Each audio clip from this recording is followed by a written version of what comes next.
Hello friends, welcome to ABC Ashish Bhatia classes.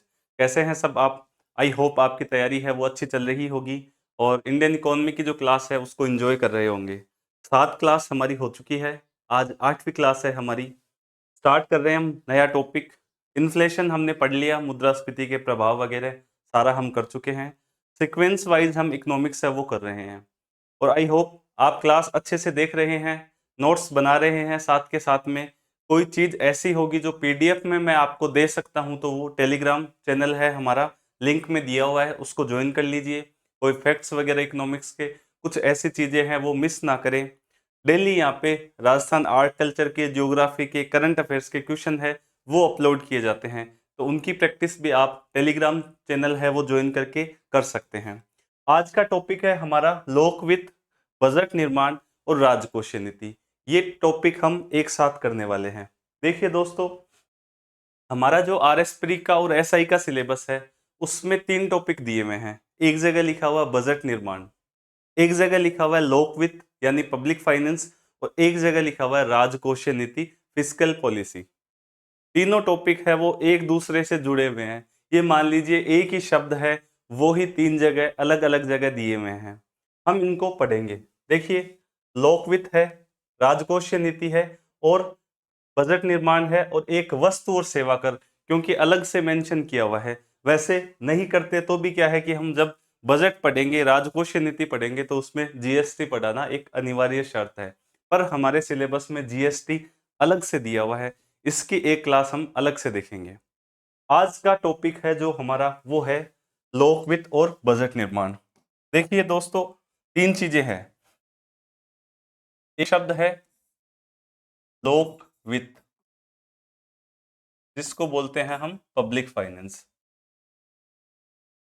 एक शब्द होता है आपके राजकोषीय नीति,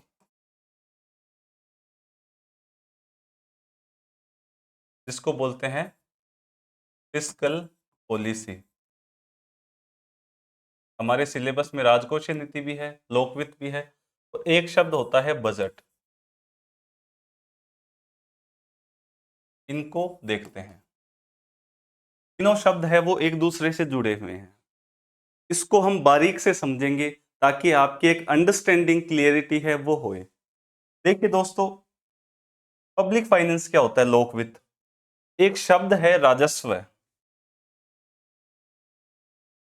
ये जो राजस्व शब्द है इसके बारे में आप भली भांति परिचित है। राजस्व मीन्स की आय, सरकार की आय। देखिए, राजस्व शब्द है वो संस्कृत के 2 शब्द है, एक है राजन और एक है स्व। इसका अर्थ क्या होता है? राजन प्लस स्व जो शब्द है इसका अर्थ होता है राजा का धन। जो राजा शब्द है, देखिए राजा का धन, राजस्व शब्द हमें ये बताता है कि राजा का धन। अब देखिए, जब पुराने टाइम पे डेमोक्रेसी नहीं थी, लोकतंत्र नहीं था, प्रजातंत्र नहीं था, आपके गणराज्य जो गणतंत्र है वो नहीं था, तब क्या है, जब राजा लोगों से क्या है टैक्स वसूलता था, कर लेते थे राजा।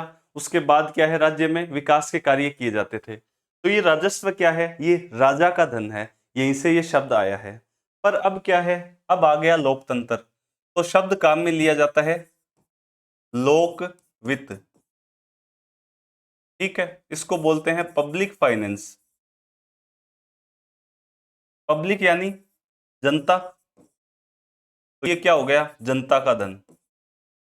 अब भाई, जनता कौन है लोकतंत्र में?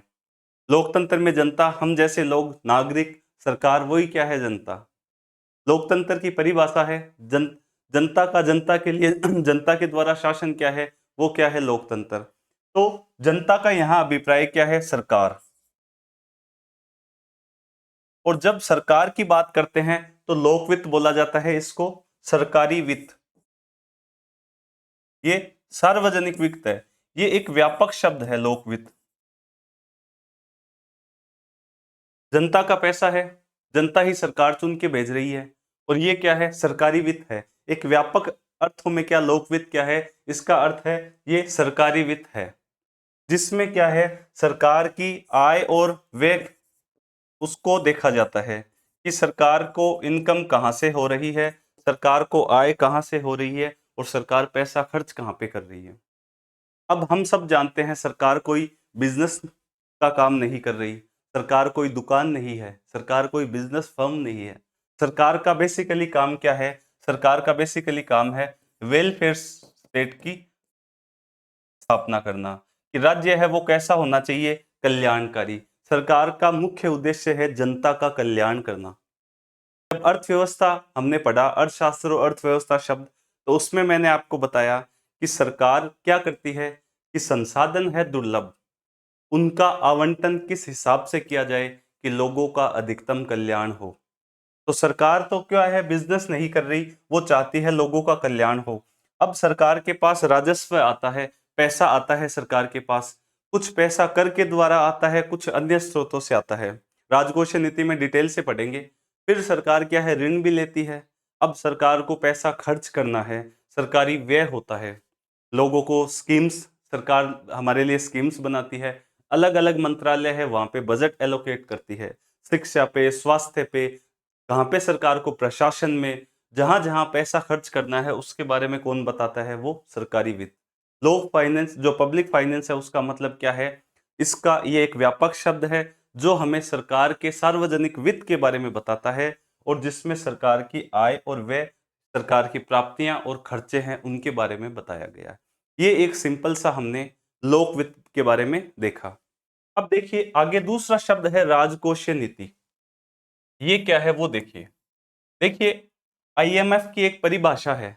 आईएमएफ ये बोलता है, जो आपने नाम सुना होगा आईएमएफ के बारे में, तो भली-भांति परिचित है। आईएमएफ ये बोलता है कि राजकोषीय नीति क्या है? सरकार की ऐसी नीति जो सरकार अर्थव्यवस्था में क्या है, एक प्रभाव छोड़ती है इस नीति द्वारा, और वो प्रभाव कैसे छोड़ेगी कि सरकार की आय और व्यय है उसको किस हिसाब से मैनेज करें। और ये जो आय और व्यय है इससे संबंधित एक ऐसी नीति, राजकोषीय नीति क्या है? जो हमने बात करी पब्लिक फाइनेंस में, लोक वित्त में, कि सरकार की आय और व्यय से रिलेटेड एक ऐसी नीति जो क्या है, अर्थव्यवस्था में एक प्रभाव छोड़े। अब सरकार, ऐसा तो है नहीं कि सरकार के पास पैसा आ रहा है और सरकार खर्च कर रही है, उसको भी एक सिस्टमेटिक खर्च करना पड़ेगा। जब मुद्रास्फीति हमने पढ़ी तो मैं आपको बार बार बता रहा था कि सरकार और आरबीआई दो टूल है इनके पास। सरकार के पास है राजकोषीय नीति, मॉनेटरी पॉलिसी, वो सॉरी, राजकोषीय नीति, फिस्कल पॉलिसी, और आरबीआई के पास है मॉनेटरी पॉलिसी, मौद्रिक नीति। दोनों मिलके देश में वित्तीय स्थिरता, मूल्य की स्थिरता और मुद्रास्फीति पे नियंत्रण करते हैं, रोजगार की देखते हैं, जीडीपी की बात करते हैं। ये सारी चर्चाएं क्या है, दोनों मिलके करते हैं। तो राजकोषीय नीति का मुख्य उद्देश्य क्या है? ऐसी नीति जो किससे रिलेटेड है? आय और व्यय से। ऐसी नीति जो किससे रिलेटेड है? सरकार के आय और व्यय से। सिंपल सा, हमें यदि कोई पूछ ले राजकोषीय नीति क्या है, तो इसका जवाब क्या है? सरकार द्वारा बनाई गई ऐसी नीति जो सरकार की आय और प्राप्तियों से संबंधित है, जो अर्थव्यवस्था पे एक प्रभाव छोड़ती है। वो क्या प्रभाव छोड़ती है अर्थव्यवस्था पे? देखिए, सरकार को आय कहां से मिलती है? सरकार का मुख्य आय का स्रोत है टैक्स, यानी कर। सरकार टैक्स लेती है, हम सब जानते हैं। उसके अलावा सरकार ऋण भी लेती है। ठीक है, सरकार ऋण लेती है और ऋण देती भी है। सरकार क्या करती है? विनिवेश करती है। अपने कोई सरकार की देखा होगा कि कई बार हम सुनते हैं कि सरकार ने ये कंपनी बेच दी, सरकार अपने शेयर है वो कम करती है किसी कंपनी में, तो वहां से भी पैसा सरकार के पास प्राप्त होता है। कुछ जुर्माने हैं, फाइन्स वगैरह है, आप देखते हो बहुत सारी चीजें हम टैक्स वगैरह के रूप में देते हैं, छोटे छोटे टैक्स देते हैं, फीस देते हैं, वो भी क्या है, सरकार की एक आय है। तो सरकार उस पैसे को फिर खर्च करती है। खर्च कहाँ करती है सरकार? सरकारी व्यय जिसको हम बोलते हैं, सरकार शिक्षा पे, स्वास्थ्य पे, सरकार पूंजी निर्माण भी करती है, सरकार निवेश भी करती है, सरकार गरीबों की मदद भी करती है, अमीरों की भी करती है, किसानों की भी करती है। हर सेक्टर पे सरकार पैसा खर्च करती है। सरकारी प्रशासन है वहां पे भी सरकार को पैसा खर्च करना पड़ता है। तो सरकार जब उससे संबंधित नीति बनाती है उसको बोला जाता है राजकोषीय नीति। उद्देश्य क्या होता है? उद्देश्य होता है कि एक तो देश में क्या है, मूल्य स्थिरता बनी रहे, मुद्रास्फीति पे क्या है, नियंत्रण रहे, देश में क्या आर्थिक विकास है वो समान रूप से हो, हर सेक्टर का विकास हो, देश में असमानता ना हो, देश में रोजगार बढ़े, देश की जीडीपी बढ़े। तो ये सरकार की क्या है, राजकोषीय नीति के मुख्य लक्ष्य होते हैं। तो पब्लिक फाइनेंस क्या है? पब्लिक फाइनेंस एक व्यापक शब्द है जिसका सिंपल सा अर्थ है जनता का धन। जनता कौन है? सरकार। सरकार भी क्या है? जनता है एक लोकतंत्र में। तो आय और व्यय सरकार के क्या है? दो मुख्य चीजें, आय और व्यय। सरकारी वित्त इसको बोला। इस आय और व्यय जो है इसके बारे में जो नीति बनेगी कि पैसा खर्च हमें कैसे करना है, पैसे का सही उपयोग कैसे करना है, पैसा कौन से एरिया में खर्च करना है, कौन से सेक्टर में करना है, गरीबों के लिए कितना करना है, अमीरों के लिए कितना करना है, इस इंडस्ट्री के लिए, उद्योग के लिए कितना करना है, सेवा के लिए कितना करना है, कैसे टैक्स लेना है, टैक्स की दर कितनी रखनी है, मुद्रास्फीति पे नियंत्रण कैसे करना है, ये सारी चीजें जब सरकार सोचती है उसको बोला जाता है राजकोषीय नीति, फिस्कल पॉलिसी। अब देखिए, मैंने आपको बता दिया आय और व्यय, हमें यही याद रखना है, सरकार की प्राप्तियां और सरकार के खर्चे। नीति हो गई राजकोषीय नीति। अब सरकार ऐसे थोड़ी है कि एक प्रेस कॉन्फ्रेंस करेगी सरकार कि आइए हम बताते हैं कि ये हमारी इतनी आय है और इतना हम खर्च कर रहे हैं, ये हिसाब है। सरकार मौखिक रूप से ऐसी चीजों को बता सकती है क्या? एक देश का बहुत ही संवेदनशील मुद्दा है। तो सरकार क्या करेगी? सरकार सिंपल सा कुछ ऐसा अभिव्यक्त करने के लिए सरकार को क्या चाहिए? कुछ डॉक्यूमेंट चाहिए। देश डॉक्यूमेंट मांगता है। देश ऐसे मौखिक सवालों के जवाब सरकार जनता को नहीं दे सकती। तो सरकार क्या करती है? एक अभिव्यक्ति करती है बजट के माध्यम से कि हमारी जो राजकोषीय नीति है वो कैसी रहने वाली है। तो बजट क्या है? बजट हो गया एक ऐसा दस्तावेज या डॉक्यूमेंट जो सरकार की राजकोषीय नीति को अभिव्यक्त करता है।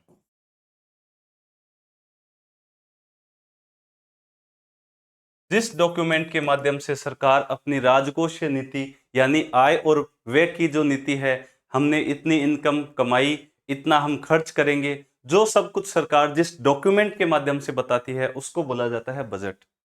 संविधान में क्या लिखा हुआ है? वार्षिक वित्तीय विवरण, एनुअल फाइनेंशियल स्टेटमेंट। संविधान में बजट शब्द नहीं है, संविधान में लिखा हुआ है एएफएस यानी वार्षिक वित्तीय विवरण। तो तीनों चीजों को एक कंक्लूजन में देखते हैं। सरकार की आय और व्यय से रिलेटेड नीति क्या है? पब्लिक फाइनेंस, जिसको लोकवित्त बोलते हैं। राजस्व मीन्स पब्लिक फाइनेंस, जनता का धन। ठीक है। अब सरकार इन आय और व्यय से जो रिलेटेड नीति बनाती है कि कैसे हमें पैसा खर्च करना है, इफेक्टिव यूटिलाइजेशन कैसे करना है पैसे का, वो कौन बताता है? राजकोषीय नीति, फिस्कल पॉलिसी।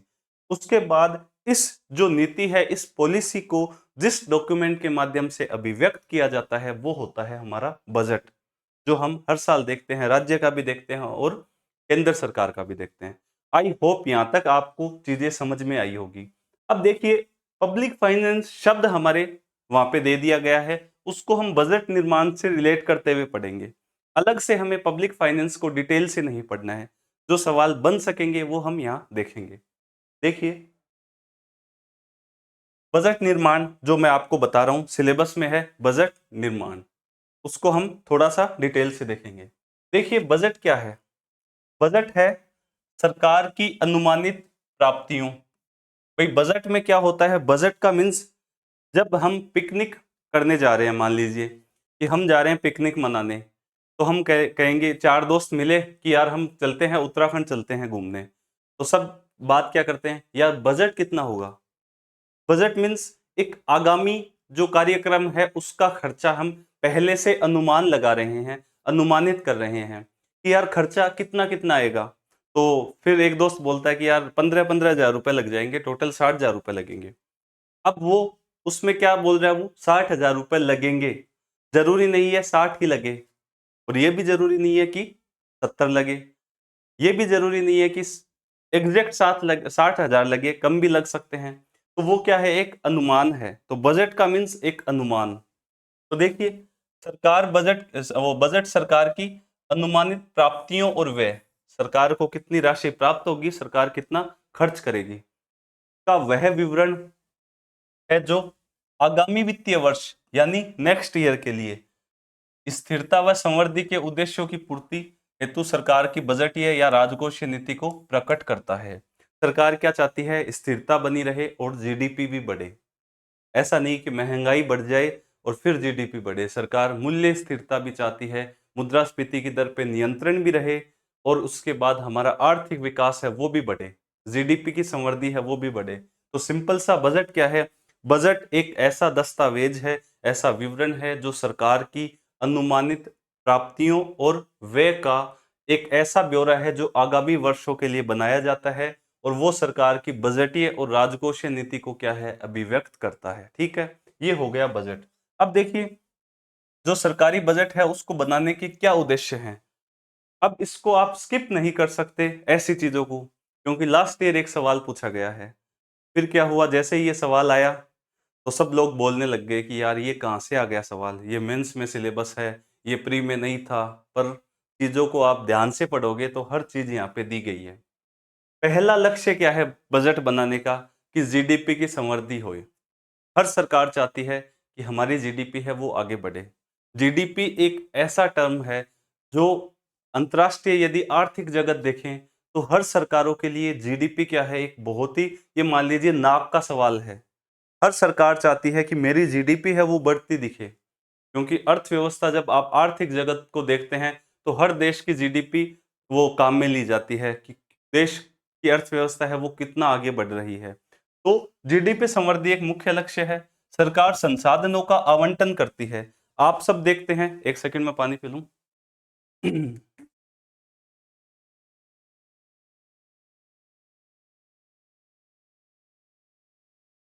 आप सब देखते हैं, जब मैंने आपको बताया अर्थव्यवस्था की परिभाषा कि सरकार है वो दुर्लभ संसाधनों का आवंटन इस हिसाब से करती है कि हर वर्ग, हर सेक्टर, हर क्षेत्र को उसका फायदा मिले। अब देश में क्या है कि उद्योग भी है, सेवा भी है, कृषि भी है, सबका किस वो सरकार है ख्याल रखने का प्रयास करती है कि संसाधनों का जो आवंटन है वो इष्टतम हो और उसमें कोई असमानता न हो। तो ये भी एक लक्ष्य होता है। बजट में आप देखते हो हर वर्ग के लिए सरकार पैसा खर्च करती है।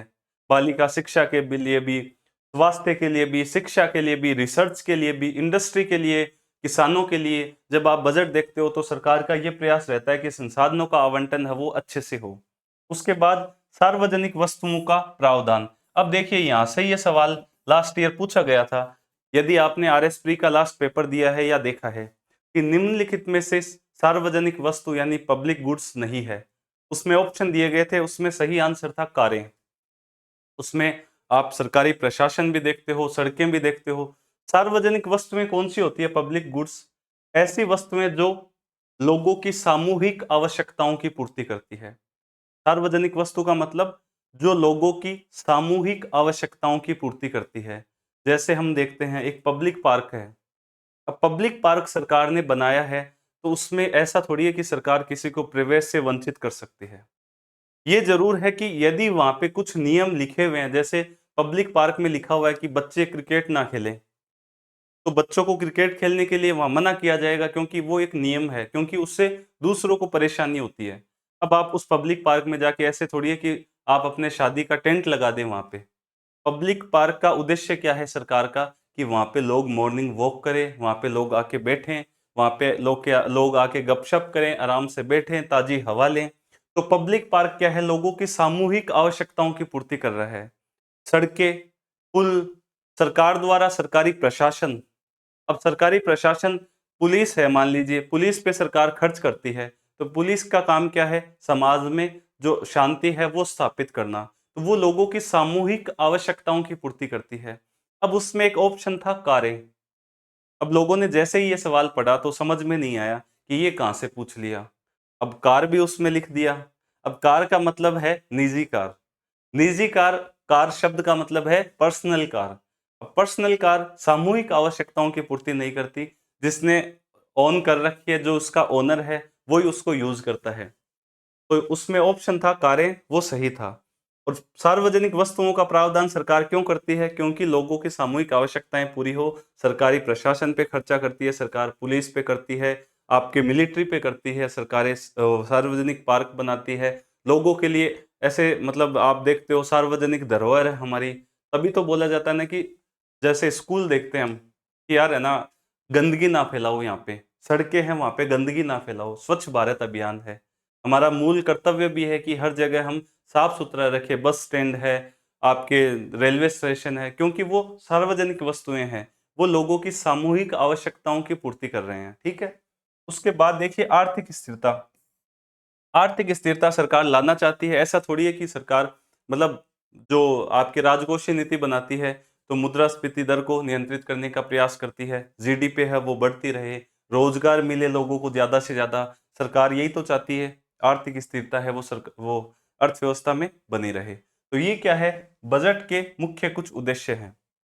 उसके बाद आगे हम देखते हैं, बजट के बारे में कुछ फैक्ट्स देखते हैं कि बजट है, उसमें कौन-कौन से फैक्ट्स है वो पूछे जा सकते हैं। देखिए, बजट जो शब्द है वो बना है, एक फ्रांसीसी शब्द है जिसको बोलते हैं बुगे। एक फ्रांसीसी शब्द है बुगे, इससे ये बना है बजट का जो नाम है वो। इसका अर्थ होता है चमड़े का थैला। बुगे का अर्थ क्या होता है? चमड़े का थैला। अब हमारी जो वित्त मंत्री है आदरणीय निर्मला सीतारमन जी, उन्होंने क्या है कि ये परंपरा है उसको खत्म किया। निर्मला सीतारमन जी बोले कि हम चमड़े का थैला यूज नहीं करेंगे। बुगे है, फ्रांसीसी शब्द है, चमड़े का थैला अर्थ होता है, आप सब देखते हो पहले वित्त मंत्री आते थे, एक हाथ में बैग होता था, उसमें हमारे देश का बजट होता था, तो वो लेके आई कपड़े का थैला लाल कलर का, ये देखिए रेड कलर का कपड़े का थैला निर्मला सीतारमन जी है वो लेके आते हैं। अर्थ क्या है वो हमने देख लिया, सिंपल सा फ्रांसीसी शब्द है जिसका अर्थ है चमड़े का थैला, उससे शब्द बना है बजट। अब बजट के बारे में मैंने आपको बताया, ये क्या है, आगामी जो वर्ष है उसकी प्राप्तियों और व्यय का क्या है, एक ब्यौरा है सरकार का, सिंपल सा हमने देख लिया। भारतीय संविधान में क्या है, बजट शब्द नहीं है, तो फिर कौन सा शब्द है? भारत के संविधान का एक अनुच्छेद है 112, इंपॉर्टेंट है, याद कर लीजिए, अनुच्छेद 112, उसमें दिया गया है वार्षिक वित्तीय विवरण। बजट शब्द नहीं है, वहां पे क्या लिखा हुआ है, वार्षिक वित्तीय विवरण, एनुअल फाइनेंशियल स्टेटमेंट, ऐसा दिया गया है, ठीक है, भारतीय संविधान में एनुअल फाइनेंशियल स्टेटमेंट। तो बजट को संविधान में क्या बोलते हैं? एएफएस, वार्षिक वित्तीय विवरण। अनुच्छेद कौन सा है? 112 है, ठीक है। उसके बाद देखिए कुछ इंपॉर्टेंट फैक्ट्स। भारत में बजट का प्रणेता किसको बोला जाता है? जेम्स विल्सन है, उसके द्वारा सबसे पहला बजट प्रस्तुत किया गया था भारत में, ठीक है। उसके बाद स्वतंत्र भारत का पहला बजट 26 नवंबर 1947 को आर के षणमुखम चेट्टी द्वारा प्रस्तुत किया गया, ये भी एक इंपॉर्टेंट फैक्ट है। भारत में रेलवे बजट को विलियम आकवर्थ समिति की सिफारिश पर अलग पेश किया गया 1924 में। पहले सारा बजट एक साथ आता था, फिर विलियम आकवर्थ समिति है, इसकी सिफारिश पे रेल बजट को 1924 में अलग कर दिया गया। 2017 में क्या हुआ? विवेक देबराई समिति है, उसकी सिफारिश पर रेलवे बजट को संघीय बजट में मिला दिया गया। तो 2017 से क्या है, रेलवे बजट है वो संघीय बजट के साथ ही आता है। उससे पहले यदि आप देखते हो, रेलवे बजट अलग से पेश होता था हमारे देश में। तो ये कौन सी समिति है? ये है विलियम आकवर्थ समिति। एक सेकंड में पानी पी लूं।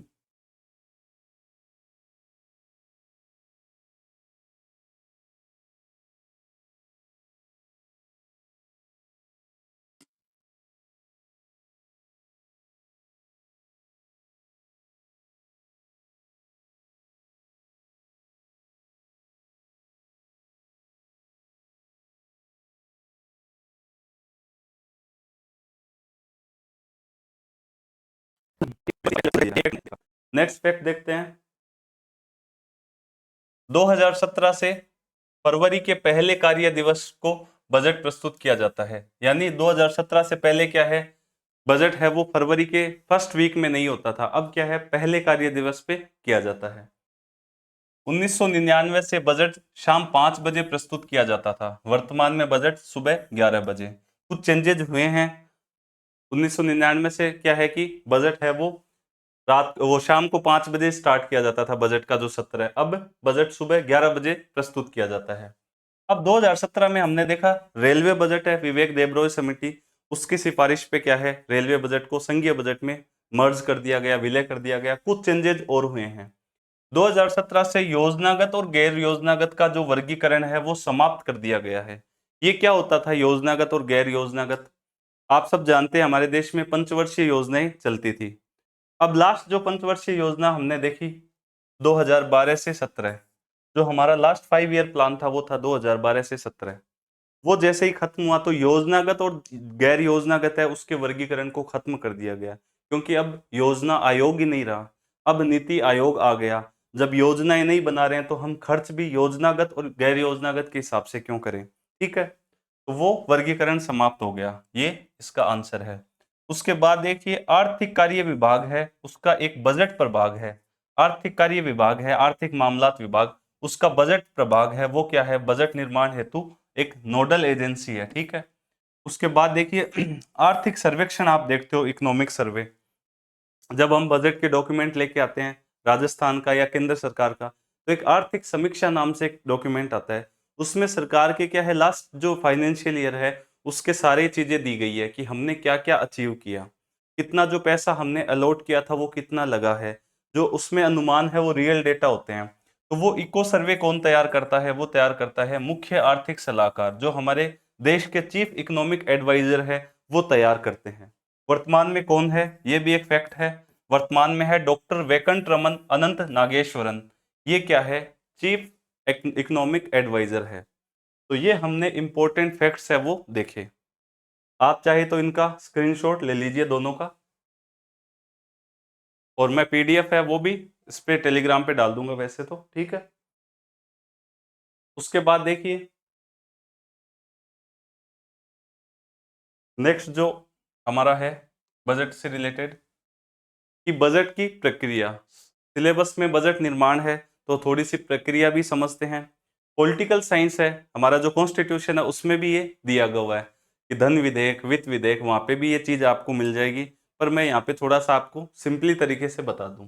देखिए संघीय बजट सबसे पहले प्रस्तुत किया जाता है। ठीक है, कौन करता है? वित्त मंत्री। वित्त मंत्री लेके आते हैं संघीय बजट। कहाँ करते हैं? लोकसभा और राज्यसभा में। ठीक है, ये दो सदन है। अब संघीय बजट लेके आई वित्त मंत्री जी, जो लाल कलर का थैला मैंने आपको बताया उसमें बजट लेके आई। अब उसमें बजट का मतलब क्या है, उसमें कौन कौन से डॉक्यूमेंट्स लेके वो आए हैं, वो चीज देखिए। बजट जो होता है उसमें निम्न डॉक्यूमेंट्स होते हैं, मुख्य दस्तावेज। एक होता है वार्षिक वित्तीय विवरण, एएफएस जिसको हम बोलते हैं। ये बजट को हमने बोला वार्षिक वित्तीय विवरण। उसमें तीन चीजें हैं, तीन डेटा है, तीन प्रकार के आंकड़े हैं। पहला आंकड़ा पिछले वर्ष की प्राप्तियों व व्यय के वास्तविक आंकड़े, जिसको हमने आर्थिक समीक्षा हम देखते हैं। यानी जैसे अब 2000 क्या है 24-25 का बजट आया है, ठीक है, फरवरी में। इसका मतलब क्या है कि 2024 हमारा जो फाइनेंशियल ईयर है 1 अप्रैल से 31 मार्च तक का, उस वो आगामी वर्ष के फरवरी में प्रस्तुत कर रहे हैं आंकड़े। फरवरी में बजट लेके आए कि हम 1 अप्रैल 2024 से और फिर 31 मार्च 2025 तक का बजट पेश कर रहे हैं। बजट मीन्स आगामी वर्ष के अनुमानित आय और व्यय के आंकड़े। तो सरकार ये भी बताएगी कि लास्ट जो फाइनेंशियल ईयर था 2023-24 का, उसके वास्तविक आंकड़े क्या रहे हैं, तो वो लेके आते हैं। ठीक है, एक तो ये होता है उस एएफएस में। उसके बाद वर्तमान वित्त वर्ष का बजट, ठीक है, और संशोधित आंकड़े। अभी जो प्रेजेंट में चल रहा है, यानी सरकार ने 31 मार्च 2024, वो आपके फरवरी से पहले क्या 31 मार्च 2024 में खत्म हो गया, तो अब सरकार क्या करेगी 1 अप्रैल से, यानी बजट प्रस्तुत होता है फरवरी में, उसके बाद के जो डेटा है वास्तविक आंकड़े हैं वो भी सरकार दिखाएगी। और संशोधित मीन्स कि हमने मान लीजिए अनुमान रखा किसी योजना पे कि 100 करोड़ खर्च होना है, पर उस पे हुआ नहीं 100 करोड़, 90 करोड़ हुआ या 110 करोड़ हो गया, तो वो जो आंकड़े रिवाइज्ड होंगे वो भी लेके आएंगे।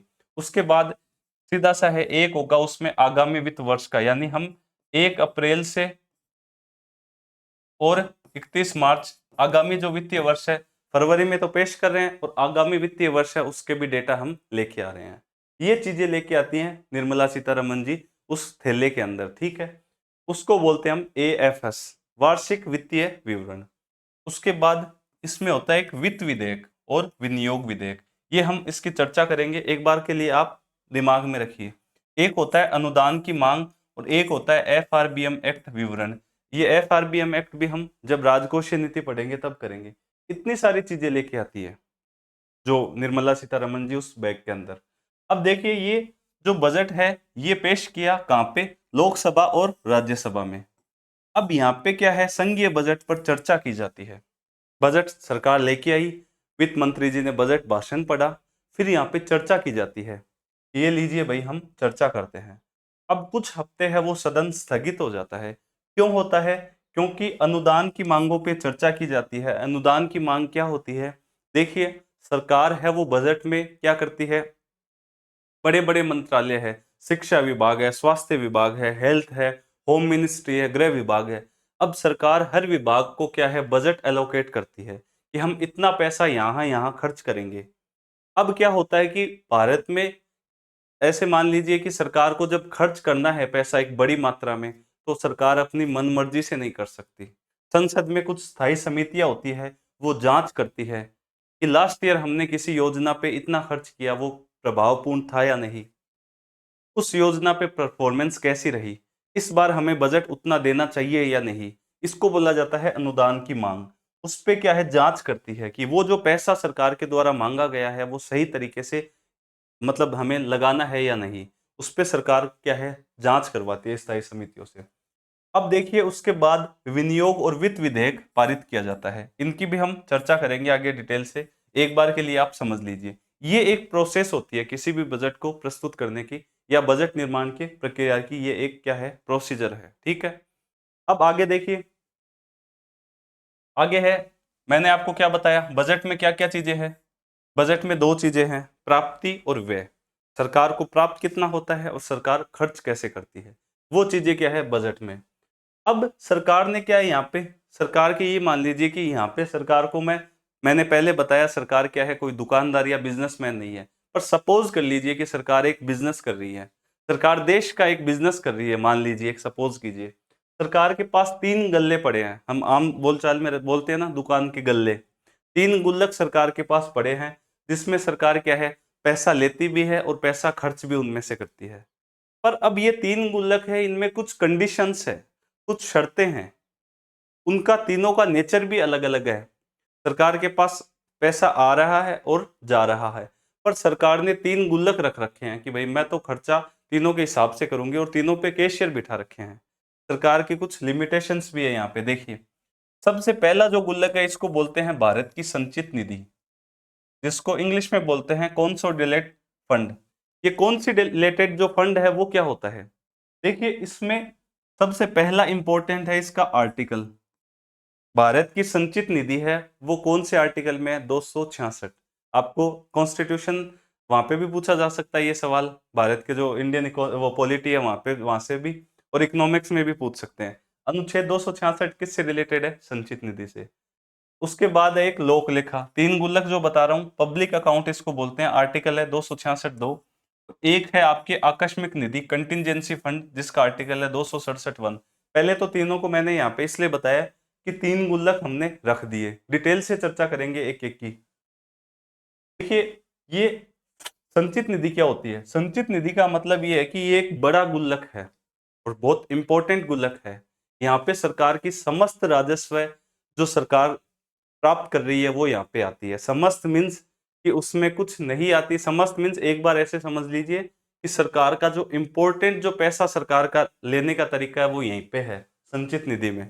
जैसे सरकार कर राजस्व के रूप में सरकार के पास सबसे ज्यादा पैसा आता है जीएसटी से, डायरेक्ट टैक्स और इनडायरेक्ट टैक्स से। सरकार की मुख्य आय का स्रोत क्या है, कर, वो यहाँ पे आता है।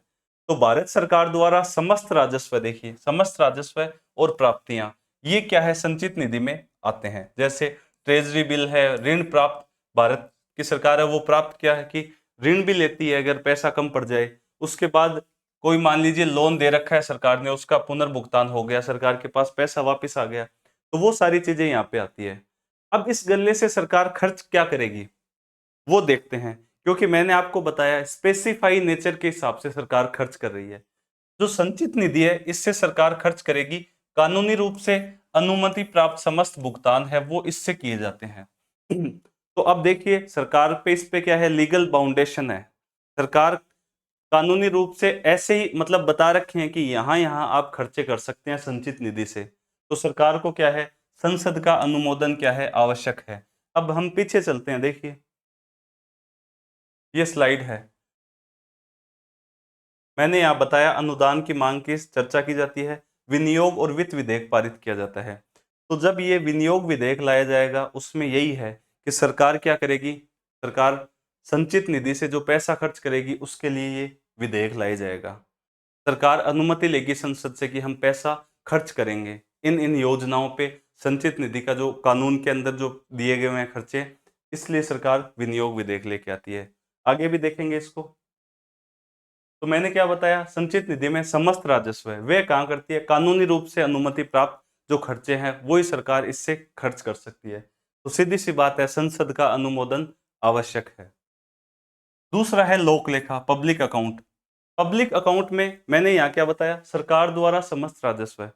अब जो संचित निधि में जो मतलब जितना आ गया उसके बाद जितना बचा वो कहाँ आएगा, वो आएगा लोक लेखा में। संचित निधि के धन को छोड़ के जो पैसा सरकार के पास आता है वो आएगा लोक लेखा में, पब्लिक अकाउंट में।